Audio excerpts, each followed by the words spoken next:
ನಾನಿವತ್ತು ಮಾವಿನಕಾಯಿ ಚಟ್ನಿ ಮಾಡ್ತಾಯಿದ್ದೀನಿ. ಇದು ಬೇಸಿಗೆ ಟೈಮಲ್ಲಿ ತುಂಬಾ ಚೆನ್ನಾಗಿರುತ್ತೆ. ಮಾವಿನಕಾಯಿ ಚಿತ್ರಾನ್ನ, ಮಾವಿನಕಾಯಿ ಚಟ್ನಿ ಬಿಸಿ ಬಿಸಿ ಅನ್ನಕ್ಕೆ ಹಾಕ್ಕೊಂಡು ತಿಂದರೆ ತುಂಬಾ ಚೆನ್ನಾಗಿರುತ್ತೆ. Welcome to RPSL family. ಯಾರೆಲ್ಲ ವಿಡಿಯೋ ನೋಡ್ತಾ ಇದ್ದೀರಾ ಸಬ್ಸ್ಕ್ರೈಬ್ ಆಗಿ ವಿಡಿಯೋನ ನೋಡಿ. ಒಂದು ತೊತ್ತೊಪ್ರಿ ಮಾವಿನಕಾಯಿನ ನಾನು ಸಿಪ್ಪೆ ತೆಗಿತಾ ಇದ್ದೀನಿ. ಇದು ಪೂರ ಸಿಪ್ಪೆ ತೆಗೆದು ಆದಮೇಲೆ ಇದನ್ನು ನಾನು ತುರಿತಾ ಇದ್ದೀನಿ.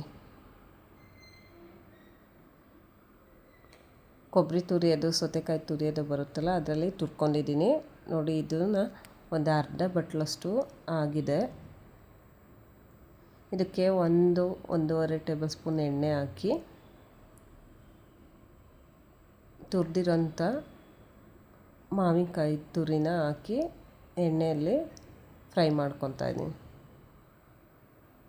ಇದು ಎಣ್ಣೆಯಲ್ಲಿ ಫ್ರೈ ಮಾಡೋದು ಯಾಕೆ ಅಂದರೆ ಸ್ವಲ್ಪ ಹುಳಿ ಅಂಶ ಇದ್ದರೆ ಕಡಿಮೆ ಆಗುತ್ತೆ, ಚೆನ್ನಾಗಿರುತ್ತೆ ಚಟ್ನಿ. ಈ ಥರ ಮಾಡೋದ್ರಿಂದ ಒಂದು 8-10 ಎಸಲಷ್ಟು ಬೆಳ್ಳುಳ್ಳಿ, ನಾಟಿ ಬೆಳ್ಳುಳ್ಳಿ ಹಾಕಿ ಅದು ಕೂಡ ಫ್ರೈ ಮಾಡ್ಕೊತಾ ಇದ್ದೀನಿ. ಮೀಡಿಯಮ್ ಫ್ಲೇಮಲ್ಲಿ ಇಟ್ಕೊಂಡು ಫ್ರೈ ಮಾಡ್ಕೊಬೇಕು. ಒಂದು ಅರ್ಧ ಟೇಬಲ್ ಸ್ಪೂನ್ ಜೀರಿಗೆ ಹಾಕಿ ಫ್ರೈ ಮಾಡ್ಕೊತಾ ಇದ್ದೀನಿ.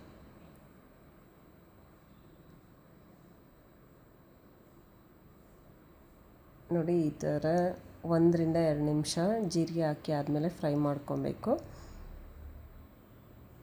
ಖಾರದ ಪುಡಿನ 1 ಟೇಬಲ್ ಸ್ಪೂನ್ ಹಾಕ್ತಾಯಿದ್ದೀನಿ. ಈಗ ಗ್ಯಾಸ್ ಆಫ್ ಮಾಡ್ಕೊಂಡು ಅದೇ ಬಿಸಿಯಲ್ಲಿ ನಾನು ಮಿಕ್ಸ್ ಮಾಡ್ತಾಯಿದ್ದೀನಿ. ಖಾರದ ಪುಡಿ ಹಾಕಿ ಆದಮೇಲೆ ಗ್ಯಾಸ್ನ ಆಫ್ ಮಾಡ್ಕೊಳ್ಳಿ, ಇಲ್ಲ ಅದಕ್ಕಿಂತ ಮುಂಚೆ ಆಫ್ ಮಾಡ್ಕೊಂಡ್ರು ಸರಿಯೇ. ಅದೇ ಬಿಸಿಯಲ್ಲಿ ಇದನ್ನು ಮಿಕ್ಸ್ ಮಾಡ್ಕೊಂಡಾದಮೇಲೆ ಒಂದು ರುಬ್ಕೊಳೋ ಜಾರಿಗೆ, ಚಟ್ನಿ ರುಬ್ಕೊತೀವಲ್ಲ ಸಣ್ಣ ಜಾರಿಗೆ ಹಾಕ್ಕೊಂಡು ಇದಕ್ಕೆ ಸ್ವಲ್ಪ ಕೊತ್ತಂಬರಿ ಸೊಪ್ಪು, ಒಂದು ಅರ್ಧ ಟೇಬಲ್ ಸ್ಪೂನು ಸಣ್ಣ ಉಪ್ಪು. ಇದಕ್ಕೆ ನೀರು ಹಾಕ್ತಾಯಿಲ್ಲ ನಾನು, ಅದರಲ್ಲೇ ನೀರಿನ ಅಂಶ ಇರೋದ್ರಿಂದ ಅದನ್ನೇ ತರಿಯಾಗಿ ರುಬ್ಕೊತಾ ಇದ್ದೀನಿ.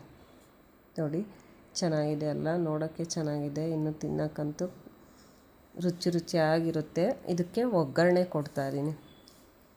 ಒಂದು 2 ಟೇಬಲ್ ಸ್ಪೂನ್ ಎಣ್ಣೆ ಹಾಕಿ ಸ್ವಲ್ಪ ಸಾಸಿವೆ, ಸ್ವಲ್ಪ ಕರಿಬೇವು ಹಾಕಿ ಆದಮೇಲೆ ಇದು ರುಬ್ಬಿರೋ ಅಂಥ ಚಟ್ನಿನ ಹಾಕಿ ಫ್ರೈ ಮಾಡ್ತಾಯಿದ್ದೀನಿ.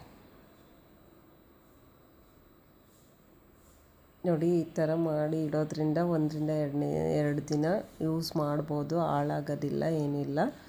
ಎಣ್ಣೆಯಲ್ಲಿ ಫ್ರೈ ಮಾಡಿರ್ತೀವಿ. ಇದು ಬಿಸಿ ಬಿಸಿ ಅನ್ನಕ್ಕೆ ಸಖತ್ತಾಗಿ ಟೇಸ್ಟಿಯಾಗಿರುತ್ತೆ. ಒಂದು ಸಲ ಟ್ರೈ ಮಾಡಿ ನೋಡಿ, ನಿಮಗೂ ಇಷ್ಟ ಆಗುತ್ತೆ. ಇಷ್ಟ ಆದರೆ ಒಂದು ಲೈಕ್ ಮಾಡಿ, ಕಮೆಂಟ್ ಮಾಡಿ, ಶೇರ್ ಮಾಡಿ. Thank you for watching.